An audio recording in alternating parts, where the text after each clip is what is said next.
चुका है। 1000 से ज्यादा मामले सामने आ चुके हैं और इतना ही नहीं, आधा दर्जन मौतें भी कोरोना की वजह से हो चुकी हैं। यानी चिंता बढ़ना लाजमी है, एहतियात भी बरतना है, सिस्टम को भी दुरुस्त करना है और अस्पतालों में भी व्यवस्था दुरुस्त होनी चाहिए। हमारे साथ बातचीत के लिए उज्जैन से अजय पटवा जुड़ रहे हैं, भोपाल से रमाकांत दुबे, इंदौर से मिथिलेश गुप्ता हमारे साथ हैं। सबसे पहले उज्जैन का रुख करेंगे। अजय, उज्जैन में भी कोरोना ने दस्तक दे दी है, तैयारियां क्या नजर आ रही हैं सरकारी स्तर पर अस्पतालों में? ये देखिए, उज्जैन में एक जो मरीज जो निकला था जिसको इंदौर एडमिट किया गया है, लेकिन उज्जैन के माधवनगर अस्पताल और चरक अस्पताल में कोविड से निपटने के लिए पूरी तैयारियां हैं। ऑक्सीजन सिलेंडर से लेकर तमाम प्रकार की व्यवस्था कर रखी है। हमारे साथ में मैडम है माधवनगर अस्पताल की। मैम बताइए, जिस तरीके से कोविड के जो केस बढ़ रहे हैं उसको लेकर कितनी तैयारियां हैं आपकी? जी बिल्कुल, हम लोगों की पूरी तरह तैयारी है इस रूप में। हम लोग अभी भी, हम लोग के पास अगर मरीज आते भी हैं थोड़ा बहुत सर्दी खांसी जुकाम में, तो हम उनको पूरी तरह काउंसिल कर रहे हैं कि बार बार अपने नाक और मुंह को हाथ ना लगाएं। अगर आप किसी भी पब्लिक प्लेस पे जा रहे हैं, बस स्टेशन, रेलवे स्टेशन पे, तो अपना नाक और मुंह ढक के रखें मास्क से। अपने हाथों को बार बार धोएं साबुन से, और ऐसा नहीं है कि आपने फटाफट से धो लिया। 1 से 1.5 मिनट हम लोग साबुन से धोएंगे और 15 सेकंड अगर आप सैनिटाइज कर रहे हैं तो। और यही कहना चाहूंगी, अपनी डाइट प्रॉपर रखें, प्रोटीन इंटेक अपना पूरा होना चाहिए, हरी सब्जियां और सीजनल फ्रूट खाएं, हाइड्रेटेड रहें, पानी पीते रहें। जी, देखा जाए तो कोविड के लेकर जो वेरिएंट्स में जो साइलेंट अटैक के ज्यादा मामला बढ़ रहा है, उसको लेकर कैसे इसको पता चलता है और कैसे इसको ध्यान रखना चाहिए? देखिए, इसके लिए रूटीनली चेकअप बहुत जरूरी होता है। देखिए, ये हम लोग का हम लोग अगर थोड़ा बहुत भी आपको शंका लग रही है, चेस्ट पेन है या आपके कंधे में दर्द है, थोड़ा बहुत थकान लग रही है, सांस फूलना, अगर आपको थोड़ा बहुत भी ऐसी शंका लग रही है तो अपने नजदीकी स्वास्थ्य केंद्र पर जाकर तुरंत इस चीज की अपने चिकित्सक से सलाह लें।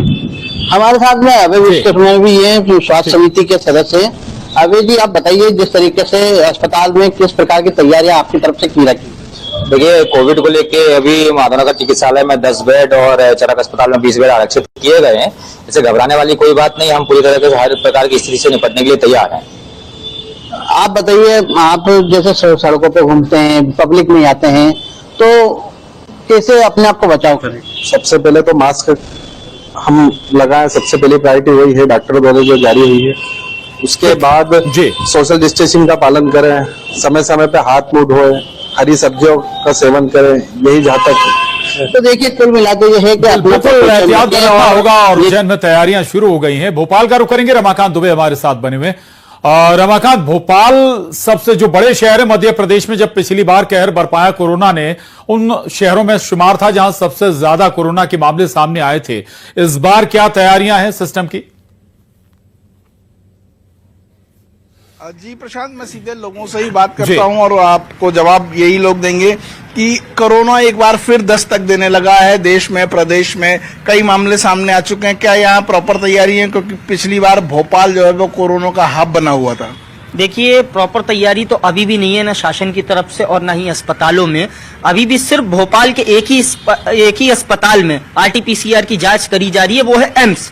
तो जब इतने बड़े अस्पताल में सिंगल इतनी घातक बीमारी कोरोना की जांच करी जा रही है, तो इससे आप समझ सकते हैं कि आने वाले समय में अगर प्रशासन की इसी तरह सख्ती रही और सख्त गाइडलाइंस जारी नहीं करी गई कोरोना को लेकर, तो कहीं ना कहीं दोबारा भी कोरोना के मामले ज्यादा बढ़ जाएंगे भोपाल में और हमें इस बार और ज्यादा कठिनाई का सामना करना पड़ेगा। इसलिए शासन को, प्रशासन को अभी से सख्त गाइडलाइन जारी करनी चाहिए और कोरोना जैसी घातक बीमारी से लड़ने के लिए पहले से ही तैयारी कर लेनी चाहिए। हमारे साथ और भी लोग मौजूद हैं, हम जानेंगे क्या भोपाल में कोरोना से लड़ने की तैयारियां हैं अभी?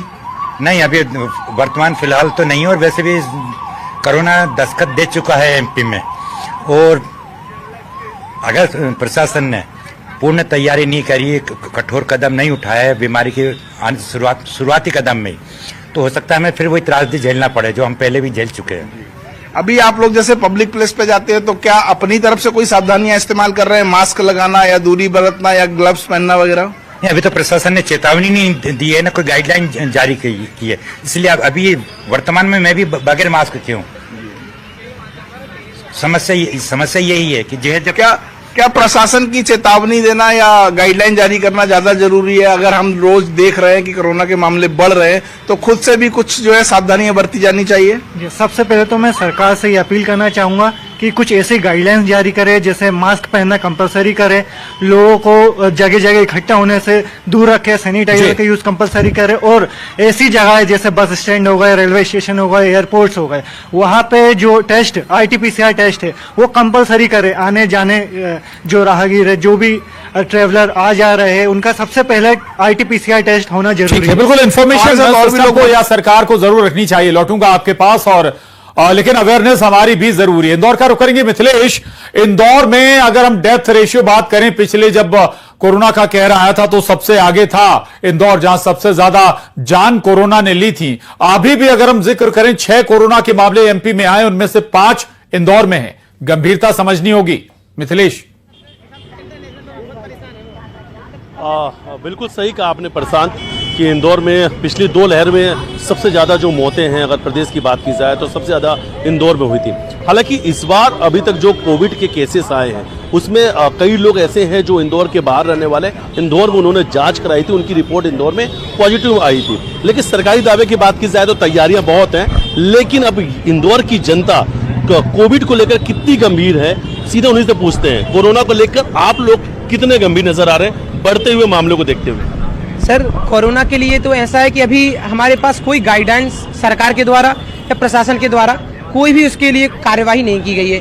तो हम लोगों को तो ये भी पता नहीं है कि कोरोना के हमारे पास फिर से दोबारा महामारी लौट कर आ रही है, और अगर ऐसा ही चलता रहा तो महामारी को वही पुराना विकराल रूप धारण करने में समय नहीं लगेगा।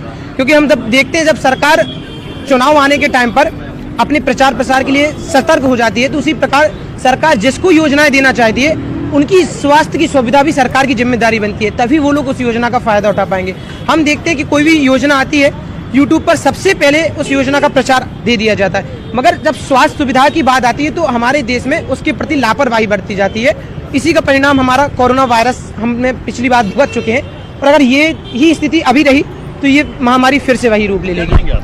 मेरा यह कहना है कि अगर सरकार, सबसे जरूरी इसके लिए सरकार है, क्योंकि सरकार ही इस जागरूकता को फैलाएगी, और अगर सरकार कुछ काम नहीं कर रही है तो यह सरकार की लापरवाही है। क्योंकि आज के समय में शोभा यात्रा जैसे बैनरों का हर जगह इस्तेमाल किया जाता है ताकि उनका प्रचार हो, और क्या यह स्वास्थ्य के लिए भी जरूरी नहीं है कि इनका प्रचार के लिए? बिल्कुल ठीक है, चलिए अच्छी बात है, लेकिन अवेयरनेस हमारी भी जरूरी है। और अगर वाकई हालात ऐसे हो रहे हैं, लग रहा है, संकेत मिल रहे हैं कि कोरोना लौट रहा है, तो फिर हमें खुद सजग हो जाना चाहिए।